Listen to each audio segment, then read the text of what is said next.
আজকে কোর্ট বন্ধ, তো কত জায়গাটা খালি খালি দেখো, কম।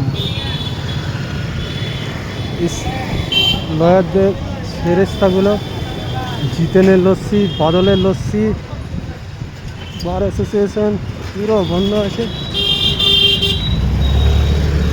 তাই ভিড়টাও কম। আর এখানে এই সময় ভিড় থাকে, বেরোনো যায় না।